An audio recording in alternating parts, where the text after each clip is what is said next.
بريطانيا باجار برمنغهام دكتور زارا صالح شيرو كاري سياسي قال منا دكتور دمباش اردوغان لنيويورك دبيجا از جو بايدن ببينم وجي بخازم كو ادي اليكاريا ريفبريا خسر يباگي حسدين نكا امريكا آماده يوان داخوازين تركي بيك بينا يعني و جو بايدن قبول بك وان داخوازين تركي بله سلاف بوتا بو حمو تماشوانا باور دکم يعني برسوا امریکی دستك دجي ديار بو بتندجي هاتا ديار كرن جو او تجاري ري نادي اوبراسيون كنو جبو داگير كرن بشوية وهر سي اوبراسيون جو تركي تيك يعني او دفري كردي واسموريجي داگير كرن لوما يعني اردوغان او بلانا بدوا بلانا ياغو بريا استانا دستكر بدفنسيونا روسيا دا او بو الترناتيفا کا بهتر کاری دستکفتیا بکیش برگو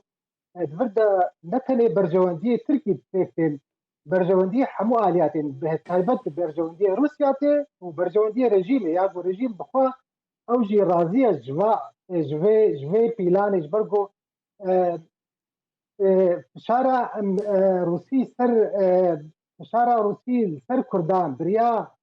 وان قفل وبومباركرن تركي دهيليجو يعني دخوازيجو كرد بري خبدنا الشامي وروسيا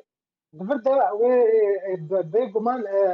برجواندي هردو عليا فيكتين ودكي هبو برزقيتا كردي لسوري بي دكني نمين يعني بي برافيتي كرن يعني اگر ام فقرنا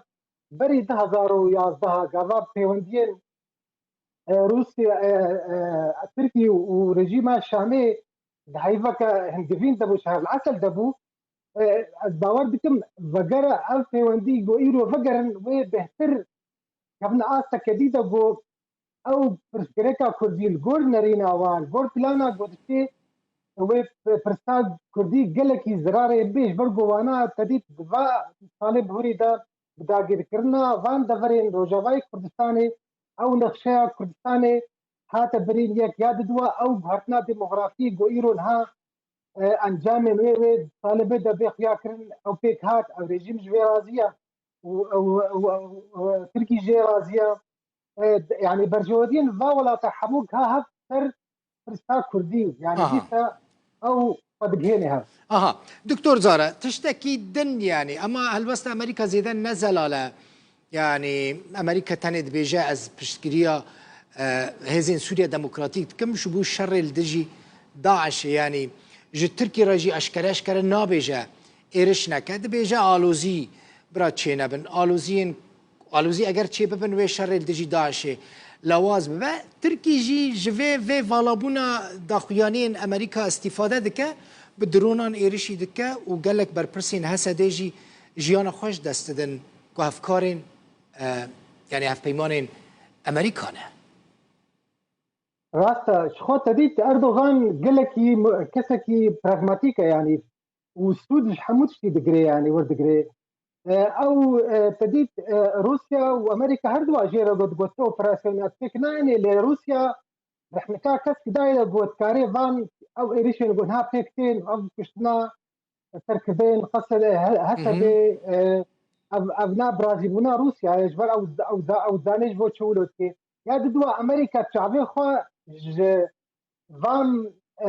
فان كاران دجريج برغو حتى رجائي رجي برجونديه امريكا بتركي هاي وكان داميناتو وكا ناكوكين نافرا روسيا وامريكا لاوكرانيا يعني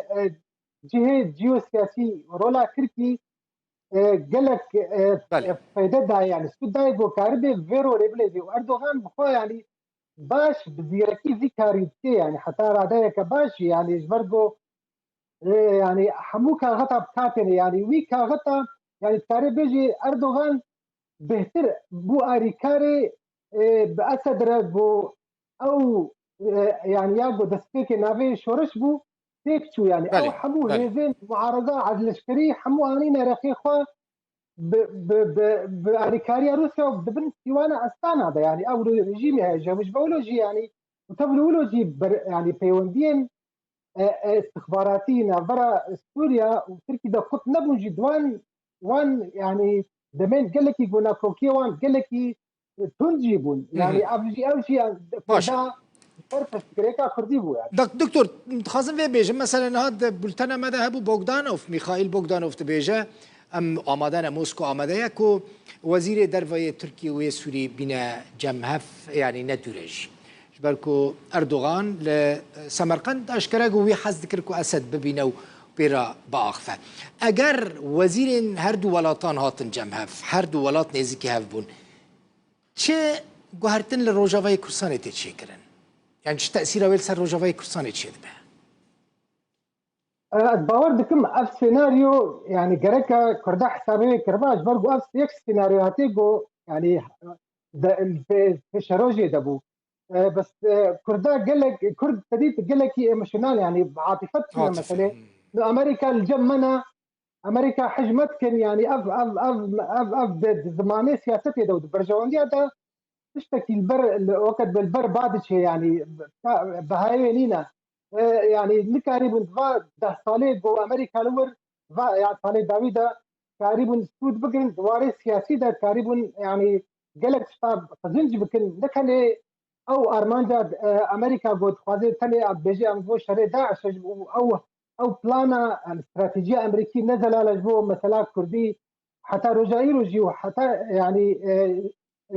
جبولوجي از باور دكم و يعني نيزك بونا تركي ورجيمي دفردا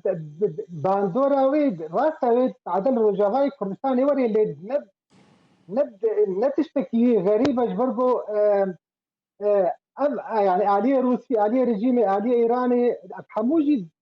ديك هفبندية دنا دجي بسكريكا كردي ثاني كرد جوارش كردارد من أمريكا أو هيفيا يعني أو باي برجواندي لهفكرنا سياسي نافرا هردو هذين سركا زل هذين سركا أمريكا وروسيا دا كرد بن في باي برجواندي دا ويك وشار السريع السياسي دا ويك تشتك بق هواج برضو إيرو أو هذا سياسي هذا على الشريك كردي هيا هسدا يعني هغتك خرد بو كرد كار بازار سر بكن يعني باشا كرد خالك جرينجا يعني تبع حسكر كرتك قالك بقوات بهيس دست كردان ضايا كرد كردان او كرت باش بكار آنينا چاود كارن وي كرتي بكار بينن بديت جبرجو امريكا استراتيجية نه استراتيجيك الزلالة ابنا هنكي اشتا كردا راس ناكي حتى داويد وامريكا وي اشتاوا نبرده يعني جبرجو زمانه برجواندي اساسي ده يعني جارانتينا صد فدلينا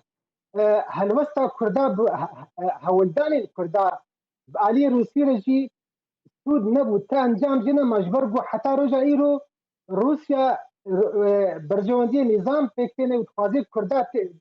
علي رخي خد بيني واناج امريكا خد ببرر تمامتي وش اخي كرد وقرنا جم رجيمي وكبو رجيم تخازي وقرن وبيجن ام بوشمان انجي برضو يعني آلية سياسي كردي نبر برسيار بون في بور في دما قلكي جران بها نكاري بون في ليسكا سياسي وشك بوخيدن هردو آلية سياسي يعني حتى هذا يعني ريبابريا خسر سود جوه هذا خنا قرت شخو انجمان اجتماعي او نال برباي ائتلافي وتركي شو هانا ما زاني الكواج برضو تشتي يقول ها او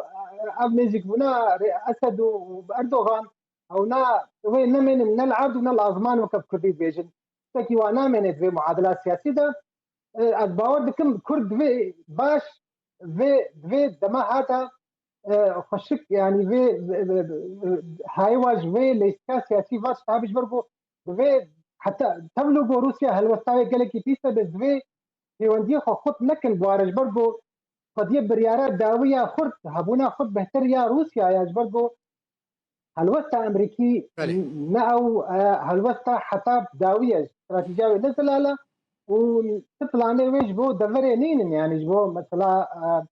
الباور دكم اب دا كوكين نابراوي وتركيا دا ابسين بو تشيد من الدفري دي ترجي بلكي يعني بهتر بكبير بين خدمتها انه بهتر بشتار كردا بقرن بعد ما بيدا يعني بس باور دكم يعني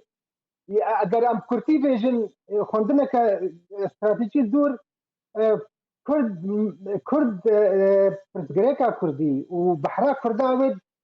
سر سریا سیاسی ده هبه لنو کو گو کردا خاص ورگو کردا نکاری بو سود جواه ده ساله بهوري بگرن